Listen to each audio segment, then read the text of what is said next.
গাছ প্রকৃতির সৌন্দর্য এবং ভারসাম্য দুটোই বজায় রাখে, তাই গাছ লাগাও আর পরিবেশ বাঁচাও।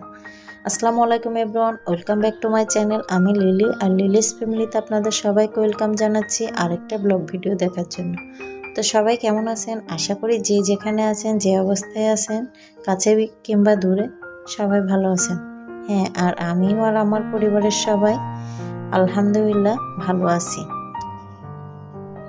আজকের ভিডিওটা সাজিয়েছি একদম সিম্পলভাবে, সাদামাটাভাবে। তো আশা করতেছি আপনাদের সবার কাছে আজকের ভিডিওটা অনেক অনেক ভালো লাগবে। তো চলুন শুরু করা যাক আজকের ভিডিও। এটা হচ্ছে গিয়ে আমার গতকালের বিকালের একটা সময়, যেটা আমি কালকে বিকালে কিছু পেঁয়াজ ভাজছিলাম নাস্তার জন্য। তো সেগুলাই আসলে কিছু ডাল রয়ে গেছিলো আমার রোজার পরে, মানে পেঁয়াজু বানানো ডাল, সেগুলাই আমি ব্লেন্ড করে নিয়েছিলাম বিকালে নাস্তা করার জন্য। যেহেতু ওর বাবার ছুটি ছিল, 2 দিন বাসায় আছে, তাই আমি ভাবলাম এই ডালগুলা, দেখা যায় অনেক সময় ডাল বেশি দিন থাকলে পোকা চলে আসে, তো সেই জন্য এমনি তো অনেক দিন হয়ে গেছে। তো আমি ডালগুলা ব্লেন্ডারে দিয়ে ব্লেন্ড করে নিয়েছিলাম পেঁয়াজু বানানোর জন্য, আর সেগুলা ভেজে নিচ্ছিলাম।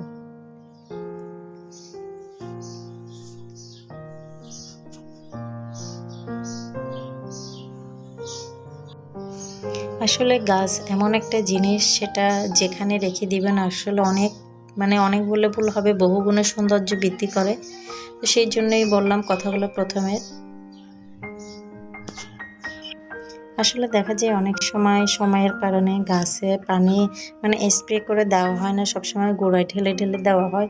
তো আমি আজকে যেহেতু একটু সময় পাইছিলাম, কাজ ছিল হাতে কম, তো সেই জন্য আমি গাছে কিছু পানি স্প্রে করে দিলাম প্রথমে।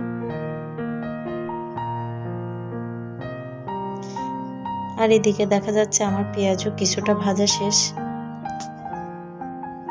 আসলে দেখা যায় অনেক সময় আমরা মা ছেলে বাসায় থাকি, তেমন ঝামেলার কোনো কাজ থাকলেও করি না, বা করতে ইচ্ছে করে না বলতে পারেন। তো অনেক সময় ওর বাবা যখন বাসায় থাকে তখনই চেষ্টা করি এটা সেটা ওর বাবার জন্য রেডি করে দেওয়ার জন্য। যেহেতু উনি সপ্তাহে 6 দিনই থাকে অফিসে, মাত্র একদিন বা কোনো সময় একাধিক সময় পায় ছুটি। তো ওই সময়টাতে চেষ্টা করি ওর বাবার পছন্দের জিনিসগুলো রাখার জন্য। উনি আবার ওরকম হেভি কোনো খানা পছন্দ করে না, সবসময় সাদামাটা বা নর্মাল জিনিসগুলো খুবই পছন্দ করে। তো সেই জন্য ওনার পছন্দর কথাটা মাথায় রেখে সবসময় চেষ্টা করি যখন উনি ছুটি পায় ওই দিনগুলোতে ওনার পছন্দ অনুযায়ী নাস্তার আইটেমগুলো রেডি করি আমি। তো ফাইনালি আমার পেঁয়াজগুলো হয়ে গেছে, আর আমরা সবাই টি টেবিলে বসে চা খাচ্ছিলাম। আর এইদিকে চলে আসছি আমি আমার মেশিনের উপর, যে অনেক কিছু জিনিসপত্র জমে গেছে, এটা সেটা রাখতে রাখতে অনেক জিনিস হয়ে গেছে মেশিনটার উপরে। কাজের জিনিসের চাইতে আমার অকাজের জিনিস হয়ে গেছে এখানে বেশি। তো আমি আজকে মেশিনটা একটু মুছে নেব, সেই জন্যই আমি পরিষ্কার করার জন্য মেশিনের কাছে চলে আসছি। আর এই যে পটটা দেখতে পারলেন আপনারা, এই পটের মধ্যে হচ্ছে আমার সেলাই কাজের জন্য ব্যবহৃত বিভিন্ন সুতা বুতাম এটা সেটা রাখা হয়। আর এই হিজাবটা হচ্ছে আমার বোরকার হিজাব। এটার কিছু যে আপনারা চুমকি বা পুঁথি যে যাই বলেন, ওগুলা ছিল, ওগুলো অনেকটা ছুটে গেছে, তো আমি মেশিনের উপর এনে রাখছিলাম, এগুলা লাগাবো। আর এটা হচ্ছে 3 পিন, এটা দিয়ে আমার মেশিনও চলে, রাইস কুকারও চলে, ব্লেন্ডারও চলে। আবার আপনার ভাইয়ার কম্পিউটারের যে লাইনটা ওইটাও চলে। একটা 3 পিন দিয়ে অনেকগুলো কাজ করতে হয়, কারণ আমার এক্সট্রা কোনো লাইন নেই এই বাসাটাতে। তো এই একটা লাইন ইউজ করি আমি রাইস কুকারে, মেশিনে, কম্পিউটারে বা আপনার ব্লেন্ডারে। তো সেই জন্য এই যে এই 3 পিনটার কাছেই আমার এইসব জিনিসগুলো বেশি রাখা। তো আমি পুরো মেশিনটা একটু মুছে নিচ্ছিলাম।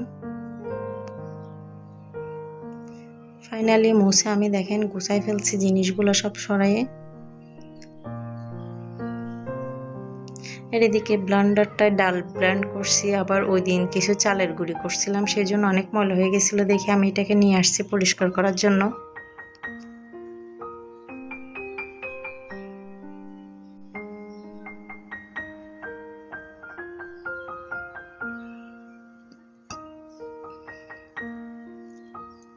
অনেক সময় দেখা যায় অনেক জিনিস সামনে থাকলেও পরিষ্কার করা হয় না, সামনের উপর থাকলে ওই জিনিসটা চোখের আড়াল হয়ে যায়, এরকম হয়ে যায় যে সামনের উপর আছে কিন্তু অনেক ময়লা হয়ে গেছে, খেয়াল করতে পারি নাই।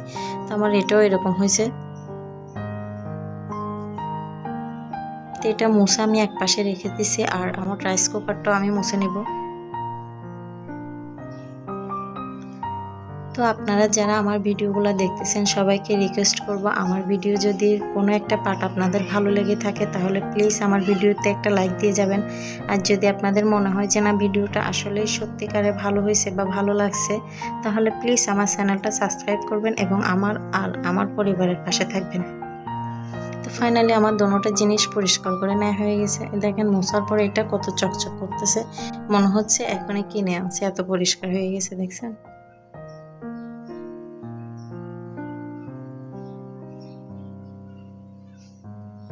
আর এক ফাঁকে চলে গেছি ব্যালকনিতে। ব্যালকনিতে গিয়ে দেখতেছি বাইরে হালকা রোদ, আর হালকা রোদের মধ্যেও হালকা বৃষ্টি হচ্ছে।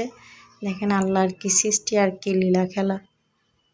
আসলে আল্লাহর সৃষ্টি আর আল্লাহর লীলা খেলা এগুলো আমাদের মতো মানুষের বোঝার সাধ্যের বাইরে।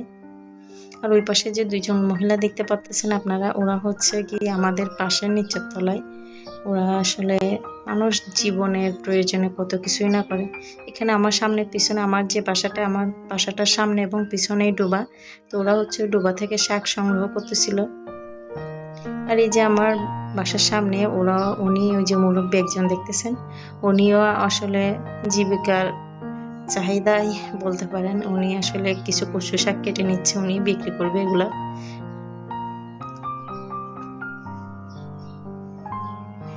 আসলে জীবনের প্রয়োজনে মানুষ কত কিছুই না করে।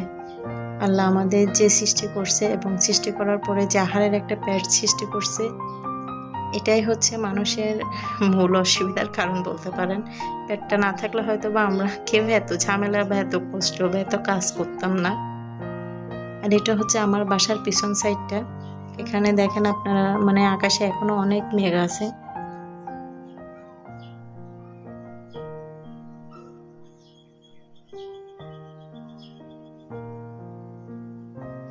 আর আমি ব্যালকনি থেকে এসে বৃষ্টি পড়তেছিল বাইরে, তাই আমি